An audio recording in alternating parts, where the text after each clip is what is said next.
observação que eu falei agora, ela é uma técnica de coleta de dados para conseguir informações e utiliza os sentidos na obtenção de determinados aspectos da realidade. Então, vocês vão fazendo as anotações de vocês conforme o ambiente, conforme os elementos que contemplam a relação do teu sujeito que está no meio. Não consiste apenas em ver e ouvir, mas também em examinar fatos ou ferramentas que se deseja estudar. A observação ajuda o pesquisador a identificar e obter provas, registros, informações a respeito dos objetivos sobre os quais os indivíduos não têm consciência, mas que orientam seu comportamento. Está mais diretamente ligado à pesquisa de campo. Então, no tipo de observação, na investigação científica são empregadas várias modalidades de observação, que variam de acordo com as circunstâncias. A observação não estruturada é a observação estruturada que eu acabei de explicar. Como é que chama? A observação não participante e a participante, mesma coisa.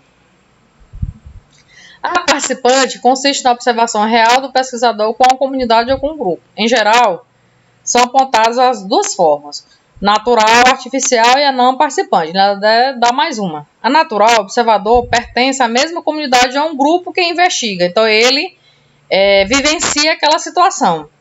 A artificial, quando ela não tem nenhuma intimidade e ela integra-se ao grupo com a finalidade de obter essas informações, né? Então, já se torna um pouquinho intruso. Desculpe. Não participante, o observador toma contato com a comunidade, grupo ou realidade estudada, mas sem integrar-se a ela, permanece de fora.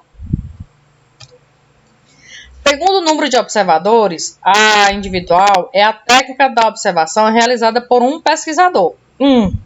Nesse caso, a personalidade dele se projeta sobre o observado, fazendo algumas inferências ou distorções pela limitada possibilidade de controles. Quando é em equipe, quando tem várias pessoas que vão para um determinado local para investigar, é mais aconselhável, pois o grupo pode observar a ocorrência de várias vertentes, de vários ângulos. Uma coisa é eu fazer sozinha as observações.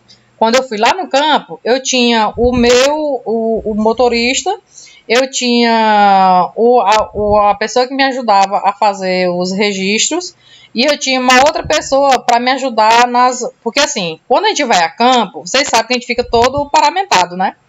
Aí eu tenho uma prancheta segurando, aí tem que eu segurar a caneta, aí tem a garrafinha de água, aí tem a câmera, aí tem um gravador na mão. Então assim, se não houvesse outras pessoas para ajudar nesse sentido, ficaria mais difícil.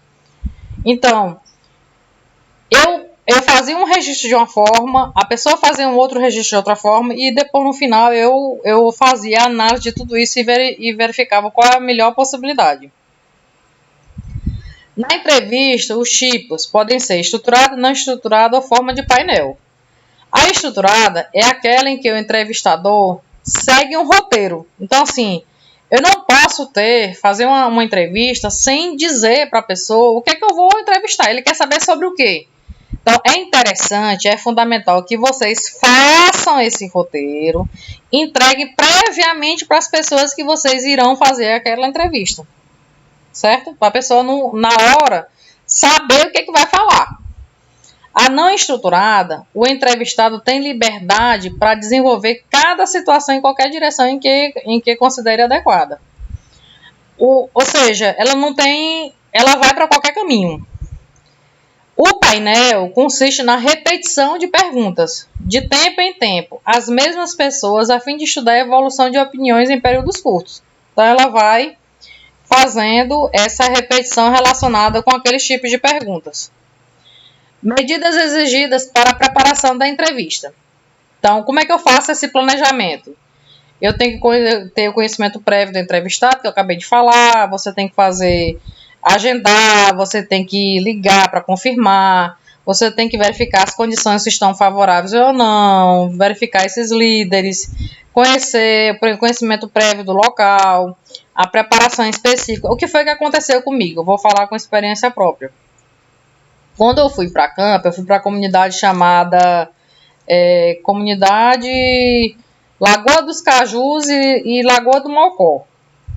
Então, lá na comunidade Lagoa do Mocó, é uma comunidade bem simples, estava ventando muito, muito quente, estava cheio de animal, e a gente não tinha, assim, um local adequado para fazer esse tipo de gravação. Mesmo assim, a gente ficou debaixo de um cajueiro, tinha um vizinho, emprestou algumas cadeiras, eu fiquei fazendo a gravação e fazendo a entrevista. Só que o que aconteceu?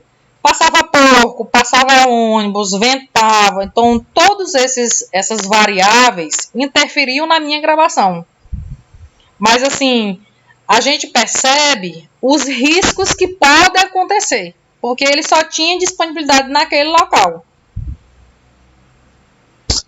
Aí onde está, né? Eu fiquei numa sinuca de bico. Eu não podia recusar, eu precisava fazer a entrevista, mas ao mesmo tempo houve esses imprevistos. Os problemas que podem acontecer no tipo de entrevista, né? Nesse tipo de técnica. Falta de motivação do entrevistado, inadequada compreensão do significado das perguntas. Pode acontecer dele dizer bem assim: eu não entendi o que você quer dizer com essa pergunta. Aí você vai ter que explicar e dar um exemplo para ele compreender o que quer. Então, assim, é interessante que vocês revejam o tipo de pergunta quando vocês forem elaborar o roteiro de vocês. Porque pode acontecer dessa pessoa dar uma resposta falsa só para te livrar. Então, você vai falsear as respostas. Então, não é interessante. Inabilidade do entrevistado para responder. Então, você vai ter que ter jogo de cintura, porque por meio da persuasão, por meio da forma como você pode retrucar ou não na tua entrevista, ele pode ser muito bom de lábio e te dar um pontapé. Influência exercida pelo aspecto pessoal do entrevistado com o entrevistado. Então, assim, é interessante esse jogo de cintura, porque, assim, se eu pegar uma pessoa que não tem esse jogo de cintura, vocês não podem... Pode acontecer de vocês não receberem as informações de forma adequada e vocês podem ficar com a falta de informação, porque você não teve esse jogo de cintura. Então, é interessante que quando vocês forem aplicar o projeto projeto científico de vocês, que vai ser lá no terceiro módulo, que vocês tenham esse jogo de cintura de se preparar ou de pegar uma pessoa, dependendo se o professor for colocar um trabalho em equipe ou individual, de pegar uma pessoa que tenha mais essa facilidade de traquejo em argumentação, tá? Ou então você já começa a se preparar com relação a isso, porque é de fundamental importância. Por isso que é importante vocês começarem a treinar em seminários. Então, ele fala aqui do instrumento questionário. Esse tipo de instrumento de coleta de dados constituído por uma série ordenada de perguntas, que eu falei para vocês que pode ser aberto e fechado, né? Na presença do entrevistador. Vocês podem fazer esse tipo de elaboração e vocês podem enviar por meio eletrônico também, ainda mais nesse período da pandemia. Aí ele fala de certos critérios na elaboração do questionário. Você tem que conhecer o assunto, você tem que ter cuidado na seleção de questões, você tem que ter limitado em extensão e finalidade, porque senão vai ficar muito longo, vai ficar muito cansativo. Vocês têm que codificar no sentido de ter o controle desses dados para, no final das contas, vocês tabularem.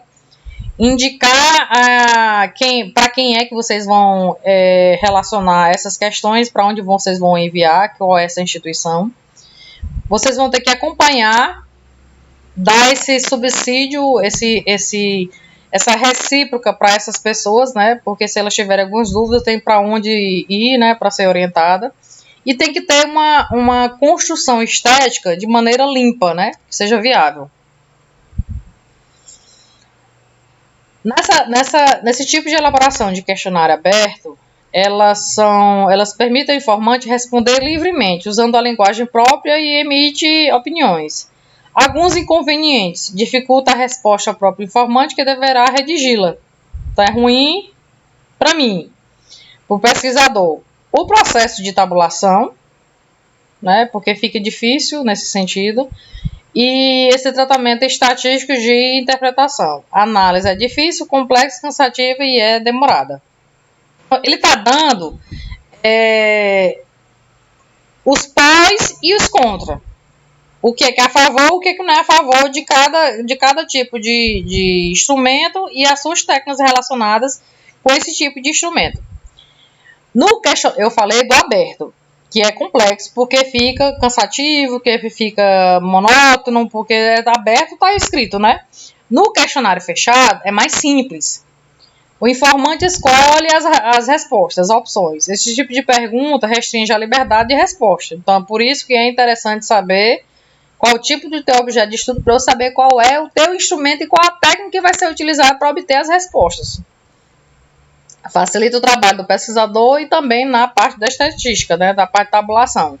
Pois a resposta é sim ou não, é verdadeiro ou falso, relacionado com estatística de maneira em geral.